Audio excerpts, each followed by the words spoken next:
Salut à toi, pensée du jour numéro 357. J'aurais dû écouter mon propre conseil, c'est la petite pensée du jour. Petit rappel avant d'attaquer cette pensée du jour. Hier, j'ai publié non seulement le programme Bike Erg Endure, mais également toutes les dates de mes séminaires pour la première partie de l'année 2023. Donc si tu souhaites participer à un séminaire, je te mets le lien directement dans la description. N'hésite pas à aller t'inscrire pour une des dates qui sont déjà ouvertes pour l'événement spécial kiné qui se passe en juin, en collaboration avec Training Therapy. Il y a déjà plus de 20 inscriptions, donc il reste moins de 10 places. Donc n'hésite pas à aller réserver ta place. Je te rappelle que la place est réservée une fois que le paiement est effectué et non pas simplement le formulaire. Il faut remplir le formulaire et il faut effectuer le paiement pour réserver ta place. Pas juste remplir le formulaire et penser que ta place est à toi. Donc voilà, quel était mon conseil? Eh ben, j'en parle depuis quelques mois maintenant. Cette idée de périodisation simplement, de périodisation des efforts, pour des athlètes de CrossFit notamment, de pas essayer d'être performant 12 mois dans l'année, de se dire qu'il y a des périodes où on va pouvoir pousser, on va pouvoir être en top forme, on va pouvoir produire des résultats et le reste du temps, il va falloir construire, il va falloir développer. Et c'est ce que je n'ai pas fait pour moi-même au niveau de mon travail. C'est-à-dire que là, je sors là on est le 4 novembre, je sors de 2 mois absolument acharnés. Et je me rends compte que ben voilà, je ne peux simplement pas produire le volume et l'intensité de travail que j'ai fait là sur 2 mois sans en payer les pots cassés. Donc ça marche, c'est pareil en fait, ça fonctionne au niveau de l'entraînement, mais ça fonctionne également au niveau du travail. Et c'est toujours intéressant quand on trouve des parallèles dans des mondes différents. Mais du coup, ma conclusion, c'est la suivante. Il faut que j'applique mes propres principes également à mon travail, pas uniquement à l'entraînement. Et donc là, j'avais mal planifié mon mois de septembre et octobre, ce qui a fait que j'étais simplement surchargé. Et donc, quelle est la résultante de tout ça? Eh ben, je tombe plus facilement malade, je dors moins bien, je récupère moins bien. Et ça va impacter mon humeur, ça va impacter ma qualité de travail, ma productivité également. Et c'est toutes des choses qu'il faut que je considère plus sérieusement. D'ailleurs, que je vais faire en allant de l'avant, bien sûr. Et avec l'annonce que j'ai faite hier également avec les séminaires, à partir de janvier, je n'aurai plus de coaching privé en présentiel.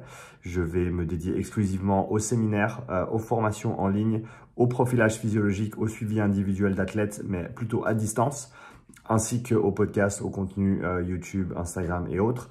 Donc, ça va être mon activité à temps plein à partir de janvier. Et bien sûr, je vais du coup mieux pouvoir gérer mon temps parce que là, depuis septembre, je jongle entre les séminaires, les gros événements, les grosses journées de testing. Et également, quand je rentre, j'ai mes clients qui m'attendent et donc je retourne coacher, ce qui fait que j'ai fait quasiment du 7 sur 7 pendant 2 mois et ça ne fonctionne pas. Autant bien que je voudrais que ça fonctionne, mais ça ne fonctionne pas. Et donc, il faut que j'organise mieux mon temps. Il faut que j'ai des périodes d'activité intenses. Pas parce que je le veux, mais parce que voilà, quand je me déplace pour un séminaire, quand je fais 10 heures de route pour aller donner un séminaire en Bretagne et que je fais un jour complet de séminaire, que je fais 2 jours de test derrière, que je fais 10 heures de route pour revenir, et ben voilà, ça fait 5 grosses journées de 10, 12 heures et plus. Et il faut que je prenne ça en compte et que je m'accorde plusieurs jours de repos à la suite de ce genre de déplacement, ce genre de blocs d'intensité, on peut les appeler comme ça. Hein. Et donc ça, c'est une leçon que personnellement je tire de ces 2 derniers mois. C'était génial parce que j'ai fait énormément, j'ai été extrêmement productif. Mais voilà, alors je suis pas malade. Je sentais que je tombais malade hier, mais au final, je pense que je suis simplement fatigué. J'ai le nez qui est toujours un petit peu bouché. Je dors pas super bien malgré le fait que je passe 8 à 9 heures au lit, que je suis pas devant l'écran avant d'aller me coucher, etc. Je me sens pas super reposé. Donc voilà, il faut vraiment que je mette l'accent là-dessus sur les prochaines semaines. Heureusement, j'ai un petit peu moins sur la planche ces prochaines semaines. Maintenant que j'ai publié les dates de séminaire pour l'année prochaine, lien dans la description. Maintenant que j'ai publié le 2e programme Bike Erg, Lien dans la description également. Je vais pouvoir m'occuper de mes clients jusqu'à la fin de l'année. J'ai encore quelques événements. Ce week-end, j'ai un week-end de formation. J'ai des journées de testing qui vont arriver dans les semaines qui viennent. Mais voilà, ce sera plutôt en semaine. Du coup, là, ce week-end, c'est le dernier week-end, si je me trompe pas, de l'année. Non, j'ai un week-end de testing, c'est pas vrai, début décembre. En gros, c'est le seul week-end de novembre où je travaille et en décembre, j'aurai un seul week-end également où je travaille. Et ça, c'est important. Il faut que j'apprenne, il faut que je sois meilleur à prendre des jours de congé, il faut que je planifie mieux, il faut que j'apprenne à dire non. Ça, c'est une chose avec laquelle j'ai énormément de peine parce que, je le dis avec toute l'humilité du monde, hein, j'ai énormément de demandes et de requêtes à l'heure actuelle. Et j'en suis très, très heureux, très, très content et honoré, bien sûr. Mais il faut que je sache dire non ou que je sache dire voilà, là pour l'instant j'ai pas le temps, ou que je donne des dates ultérieures parce que j'aimerais bien pouvoir faire plaisir à tout le monde, j'aimerais bien pouvoir faire tous les testings dans les 2 semaines qui viennent de tous les gens qui me demandent, de pouvoir voilà, effectuer tous les projets que j'ai en tête, de pouvoir créer tout le contenu que je veux créer, mais il faut simplement que je sois un petit peu plus patient, que j'apprenne à dire non, que j'organise mieux mon temps. Donc ça, c'est mon objectif dans les prochaines semaines et les prochains mois, simplement pour avoir un meilleur équilibre pour moi-même, que ce soit pour moi, pour ma famille. Donc là, je suis rentré de Bretagne mardi, donc super de revoir ma femme, notre fils, passer du temps ensemble, c'est important, mais il faut que je me donne plus de temps pour le faire.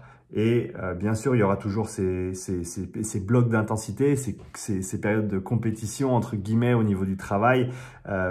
Mais il faut savoir ensuite respecter la phase de transition. C'est comme ça que ça s'appelle en périodisation, hein. La phase de transition post-compétition où tu relâches, tu te donnes du temps, tu récupères un petit peu, tu fais rien volontairement pour te redonner un petit peu le goût au travail pour que quand tu y retournes, eh ben, tu aies envie de pousser de nouveau. Donc ça, c'est toutes des choses qu'il faut que je fasse un petit peu mieux.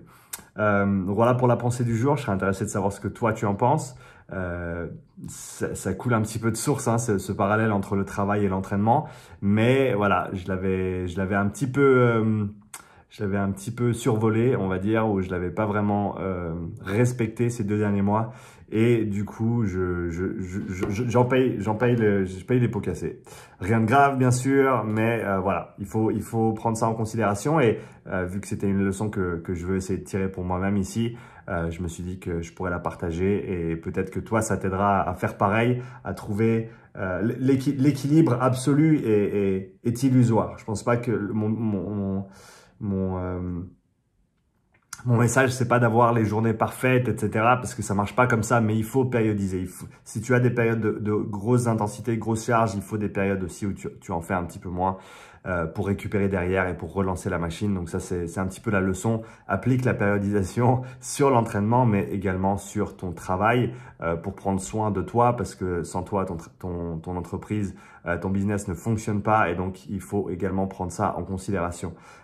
S'il y a des jours où il faut mettre le pied au plancher, on met le pied au plancher bien sûr, mais des fois il faut savoir remplir le réservoir un petit peu aussi et laisser refroidir un petit peu le moteur, passer chez le garagiste.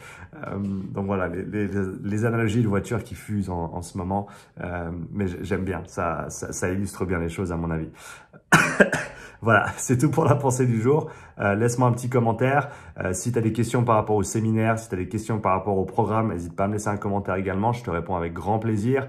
Je commence à avoir, encore une fois, je suis très très content, hein, et d'ailleurs je te remercie parce que sans toi, cette communauté, elle n'existe pas, mais je commence à avoir énormément de commentaires sur les vidéos également. Donc, je prends le temps qu'il faut pour y répondre, mais ça me prend quelques jours.